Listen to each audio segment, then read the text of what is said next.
Brasil não se faz política. No Brasil se rouba. Fazer política, assim, se for estudar, a política é a mais nobre das artes humanas, dos ofícios humanos. Se você é membro do PCC, você será equiparado a um terrorista.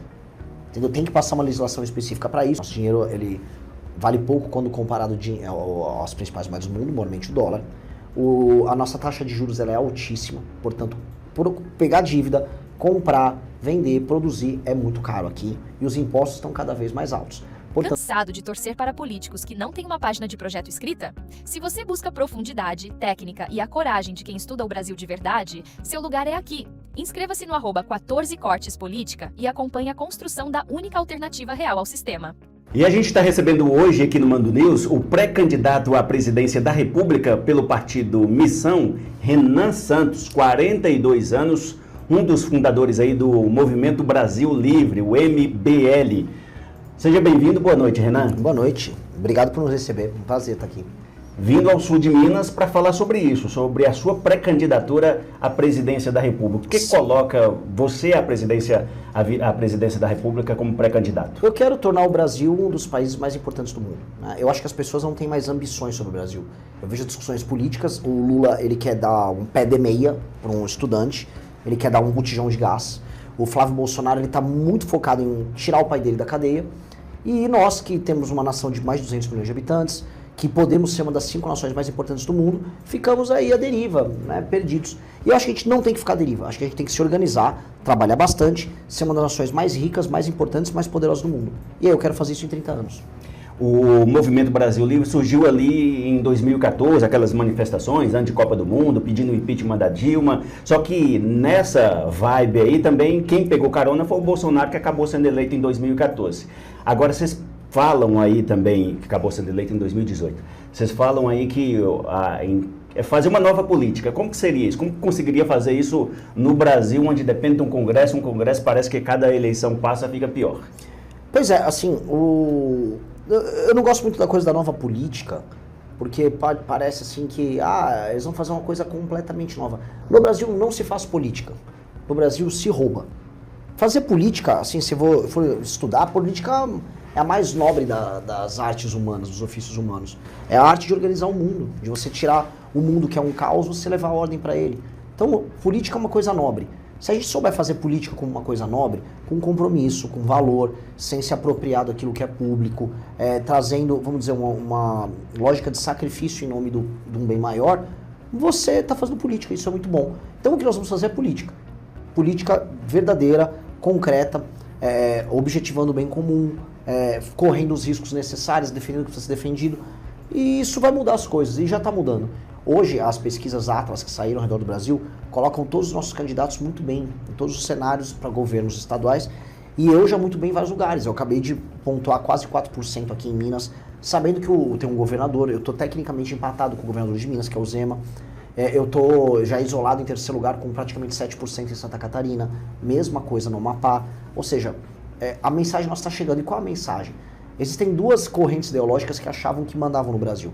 Uma é uma de culto à personalidade do Bolsonaro e outra é da esquerda, do petismo. Nós somos essa terceira que pintou. E a gente só começou, a gente tem 4 meses e meio de vida.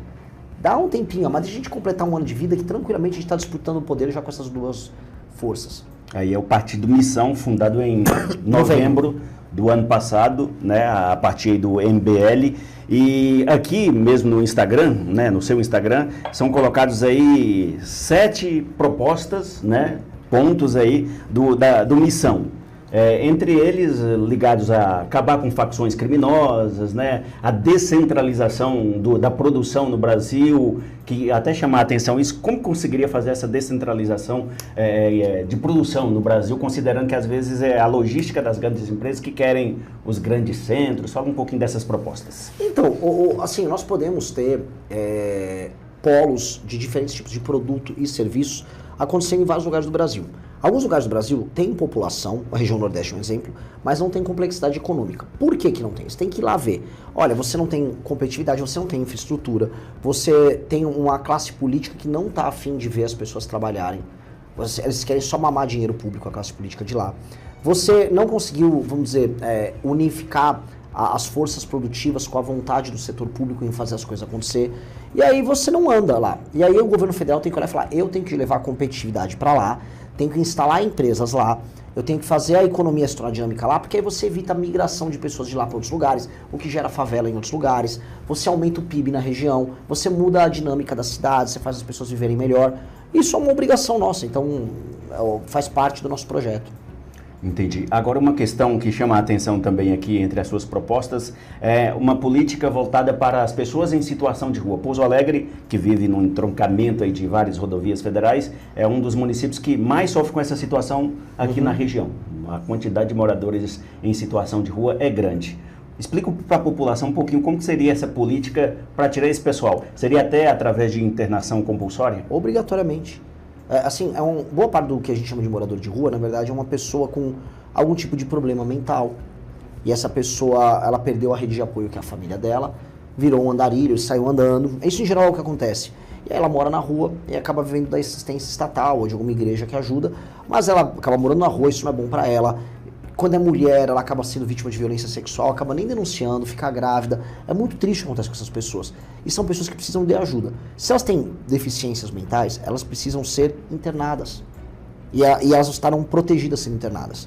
Outra coisa, se elas têm condição de retornar ao trabalho, o poder público tem que ajudar elas a retornar ao trabalho. Mas o que nós vamos fazer? Tudo tem uma ordem. A gente tem que catalogar quantos moradores de rua existem no Brasil. A gente tem que fazer um censo. Catalogou. Depois vai ver quem tem condições de retornar ao trabalho, quem pode voltar a morar com a família, onde está a família dessas pessoas, quem precisa de internação compulsória, quem é apenas criminoso. Porque se você levantar, você fazer um pente fino em quem mora de rua, tem muito criminoso no meio também. Então tem muito usuário de droga, tem muito ex-traficante. Então você tem que fazer esse censo, prender quem precisa prender esse criminoso, internar quem precisa internar, ajudar a se recuperar quem precisa ajudar a se recuperar. E todos serem tirados da rua. Tem aí no tipo de caso que é a pessoa que, mesmo você levando ela para albergue, mesmo você querendo internar ela, mesmo você querendo ajudar ela, ela não quer, ela quer morar na rua, ela quer se apropriar. Essa pessoa não pode ficar na rua. Em última instância, uma pessoa que quiser ficar na rua, quando você pode oferecer tudo, essa pessoa tem que ser presa. Essa pessoa não pode. Mas e o livre-arbítrio? Não existe livre-arbítrio, eu não posso fazer uma casa no meio da praça. Eu não posso tomar banho no chafariz da praça. A pessoa não tem esse direito. O que é público, ela não tem o direito de morar na rua. Agora, Renan, uma das questões... A rua não foi feita para isso. Agora, uma das questões que mais deve pegar neste ano das eleições é realmente segurança pública, que preocupa a população como um todo. Aí entra as facções, mas entra também os crimes gerais. Como enfrentar isso para melhorar essa questão de segurança pública? Vejo que tem até uma proposta aí de tornar o Rio de Janeiro uma cidade-estado, por exemplo. Né? São muitas propostas. A do Rio de Janeiro, ela se tornar uma cidade-estado, tem o entendimento que o Rio de Janeiro é uma particularidade. Ela seria uma autonomia. Se você olhar direitinho, Buenos Aires ela tem um status de autonomia dentro da Argentina, Xangai e Pequim tem status de autonomia na China, Hong Kong é uma autonomia bem especial dentro do universo ali da China, e o Rio de Janeiro poderia ser uma autonomia. Ela poderia se auto-administrar, ter o seu próprio sistema de defesa, montar um consórcio que permitisse ela que ela se tornasse novamente o estado da Guanabara. Ela com o restante do estado do Rio de Janeiro administrar o transporte público de maneira conjunta e, sendo uma autonomia, focar apenas os seus recursos naquilo que interessa para ela, que é ser um polo de tecnologia, de turismo e de cultura e entretenimento. E o Rio de Janeiro tem condição de ser a principal cidade do mundo nesse departamento em todo o hemisfério sul. O mundo tem que ser quais são os lugares em que você vai fazer negócios e vai se divertir. É Dubai, é Mônaco, é Nova York, é Londres, é Singapura e é Rio de Janeiro. A violência e a corrupção não deixam. Não deixam, mas precisa. Então, assim, nós precisamos transformar o Rio de Janeiro nesse tipo de autonomia, porque ela é a porta de entrada do mundo para o Brasil, tá? 2, para enfrentar o crime organizado é outra coisa. É um problema que também é carioca, mas é um problema que está em todo o país. Aqui, Pouso Alegre, nós temos o PCC, ele já chegou aqui. Então, como resolver isso? Alteração nas leis penais e Código de Processo Penal, aumentando as penas e acabando com a progressão de pena saidinha. 2, estado de defesa e declaração de guerra ao crime organizado dentro das favelas e das áreas que são ocupadas por eles, que não ficam circunscritas às favelas. Vai do Porto de Santos às fronteiras, o uso do COAF, dos sistemas de inteligência da Polícia Federal de maneira agregada, para que a gente possa coibir as movimentações financeiras. Imposição da que a gente chama de direito penal do inimigo, que é circunscrever todo mundo que pertence às principais facções brasileiras, dar nome a elas, passar uma lei complementar. Aqui, ó, se você é membro do PCC, você será equiparado a um terrorista. Entendeu? Tem que passar uma legislação específica para isso. E essa pessoa, ela tem os direitos dela reduzidos. Por exemplo, se o cara, numa investigação, ó, esse cara que pertence ao PCC, o policial encontrou ele foi detectado por um sistema de câmeras, ele vai preso na hora. Não tem juiz de garantia, não tem nada, ele já vai preso, já vai levado para o presídio e as penas dele, tão logo ficam detectados que ele participou desses crimes, serão muito aumentadas, porque participar de uma facção criminosa será equiparado a ser um terrorista. Isso é obrigatório, nós precisamos iniciar isso já. Com base nessas políticas, a gente vai destruir o crime organizado e também vai criar um ambiente de lei e ordem. E aí isso vai melhorar a qualidade de vida dos brasileiros bastante.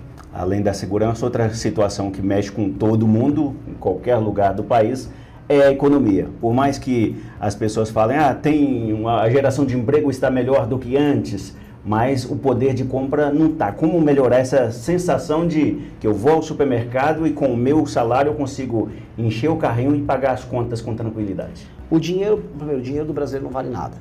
Nosso dinheiro, ele vale pouco quando comparado aos principais moedas do mundo, normalmente o dólar. A nossa taxa de juros ela é altíssima, portanto, por pegar dívida, comprar, vender, produzir é muito caro aqui e os impostos estão cada vez mais altos. Portanto, a sensação que o brasileiro tem que, mesmo que ele ganhe mais, o dinheiro não está fazendo sentido, o dinheiro não está valendo no fim do mês, é real. E é o que os Estados Unidos chamam de affordability. Isso ajudou a eleger o Trump, inclusive, que é a sensação que as classes médias tinham nos Estados Unidos de que elas não estavam conseguindo comprar, os preços das coisas estavam aumentando. E isso está rolando agora aqui no Brasil. O governo está aumentando as taxas e a taxa de juros também continua alta. Para fazer isso, nós precisamos cortar muitos gastos do governo. A gente precisa começar a cortar a renúncia fiscal, mamata do judiciário. A gente vai precisar reformar boa parte da máquina pública, diminuir o número de municípios, acabar com o cargo de milhares de prefeitos e vereadores de cidades que não têm utilidade ao redor do Brasil. Diminuir esses custos, você vai conseguir aí sim reduzir os juros e reduzir os impostos paulatinamente ao longo de um período de tempo. Isso vai fazer com que o dinheiro das pessoas valha mais. E isso também tem um efeito que aumenta, vamos dizer, a capacidade de investimento concreto, porque se diminuir os juros, acaba o estímulo em a pessoa comprar título do tesouro e deixar o dinheiro no banco, e ela, em vez de botar no banco, ela vai botar o dinheiro em atividades produtivas. O dinheiro indo para a atividade produtiva gera mais emprego, move mais a economia, se produz mais, o produto fica mais barato, ou seja, tem um efeito virtuoso na economia como um todo, que é o que a gente precisa fazer. Faltando aí 3 meses, então, para definição de pré-candidato para candidato, como é que vai ficar a sua caminhada daqui para frente, então? Trabalhar, rodar de carro, e isso é um ponto para quem está nos assistindo, mas é um país de dimensões continentais. Agora eu olho as campanhas, né, todos os candidatos usam jatinho, né, eu agora entendo, antes eu só xingava, hoje eu xingo ainda, mas... porque, por exemplo, o Zema, ele estava usando o avião aqui do estado. Quando estava no governo, né? Quando estava no governo, para fazer pré-campanha. Mas não há como fazer campanha sem ter um avião. E eu estou fazendo de carro. Então eu tenho que trabalhar mais, eu tenho que rodar mais, é muito mais cansativo. Eu estava no hospital anteontem, porque caiu a resistência de tanto rodar, dormir pouco, comer mal. Mas isso, quando você começa a subir nas pesquisas, isso tem uma recompensa, né? O nosso trabalho vale a pena. Porque você ir nos lugares e falar a verdade, e aqui é uma coisa, você pode me perguntar qualquer coisa, eu vou responder, eu não vou te enrolar, eu vou falar da maneira mais sincera possível sobre todos os problemas. Quando você é extremamente verdadeiro, por mais que isso afaste algumas pessoas que querem viver da mentira, isso atrai outras pessoas que estão em busca da verdade. E a verdade, por mais que você não tenha dinheiro, ela é libertadora. Então, a gente vai nos lugares, fala a verdade, como estou tendo essa oportunidade de fazer isso com você, e a gente cresce. A gente agradece aqui a presença, então, do pré-candidato à presidência da República pelo partido Missão, Renan Santos. Obrigado, boa jornada, boa caminhada. Obrigado, valeu pela oportunidade.